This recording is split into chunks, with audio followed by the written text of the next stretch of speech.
ஓடிட்டு போகும்போது ஸ்டாண்ட பணிச்சு நெருப்பு பொறிய பறக்க விட்டா அவனுக்கு பெரிய சந்தோஷம். ஏன்னா அதுல சறுக்கி விழுங்கிறது அவனுக்கு விளங்கல. எத்தனை பேருடைய உயிரை நம்ம இழந்துட்டோம், எத்தனை பேருடைய அன்னளவாக இன்னைக்கு சாதாரணமா 4க்கு 2 3 பேர் நம்ம பகுதியிலேயே மரணிச்சுக்கிட்டே இருக்கிறாங்க. எல்லாம் மோட்டார் பைக்கிலும் விலை கூடின பைக்கிலோட லைசன் இல்லாத ஆக்களும் பெற்றோர்கள் கண்ணீர் வடிக்கிறாங்க. அவன் அந்த பைக்கிலுக்கு வேண்டின காசை அவருடைய ஜனாசாவுக்கு கொண்டு போய் கொடுக்குற அளவுக்கு என்ன செய்யுது போகுது. அப்ப இதெல்லாம் நம்ம கண்ட்ரோல் பண்ண முடியல. இல்ல மகன் இது ஓடக்கூடாது, இப்ப தேவையில்லை, படிக்கிற வேலையை பாரு அப்படி என்று சொல்ல முடியலண்டா என்ன சொல்றாங்கல்ல, சொல்றோம். ஆனா கேட்கிற மனநிலையில பிள்ளை இல்ல. பாப்பா அம்மா சொல்றத கேட்கவே மாட்டேங்கிறான். இப்ப பைக்கில் வேண்டி தரப்புறே இல்லையாங்கிறான், கையை வெட்டுறான், செத்துருவேங்கிறான், சோறு திங்க மாட்டேங்கிறான்.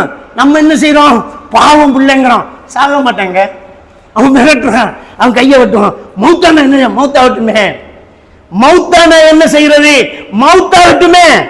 நம்ம எல்லாம் என்ன ஈமான் கொண்டிருக்கிறோம். ஈமான் கொள்ற விஷயங்கள் 6. அல்லாஹ்வை கொண்டு, மலக்குமார்களை கொண்டு, வேதங்களை கொண்டு, ரசூல்மார்களை கொண்டு, மறுமை நாளை கொண்டு, விதியை கொண்டு.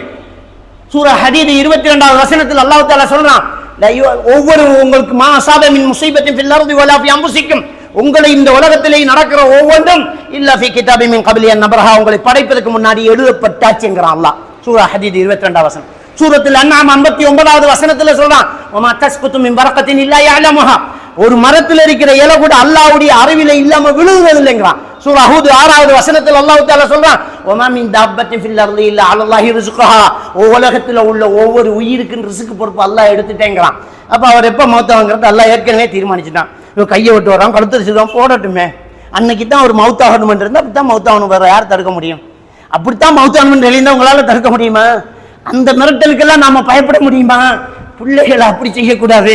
கையை வெட்டுட, கத்தி தரையா, தீட்டி தரட்டா, இது கூடு இல்லடா, நல்ல கத்திரிக்கு எடுத்து விட்டு, உனக்கு பைக்கில் வேண்டி தந்து நீ ரோட்ல சாவி சாக்குல அள்ளிக்கு வரத்தை விட இங்கேயே வெட்டிக்கிட்டு உயிரோட போய் அப்படியே முழு உடம்போட எப்போ பாத்துக்கிறான். அப்ப அவன் நம்மளை மிரட்டுறான். அப்ப பெற்றோர்களுக்கு ஒரு பயம் இல்ல. எதுக்கு பயம் இல்லை என்றால், ஆரம்பத்திலிருந்தே நம்ம சருக விட்டோம், சின்ன வயசுல இருந்தே நம்ம கொன்றோட விட்டு வெளியில விட்டுட்டோம். நேசரியிலேயே ஒழுக்கத்தை விட்டுட்டோம். நம்ம நேசரி எல்லாம் வியாபாரம் நடந்துகிட்டு இருக்குது, ஒரு சிலரை தவிர அல்லாஹ் பரக்கத் செய்யட்டும் அவங்களுக்கு. இந்த மொண்டசிரியிலேயே பிசினஸ் தான்.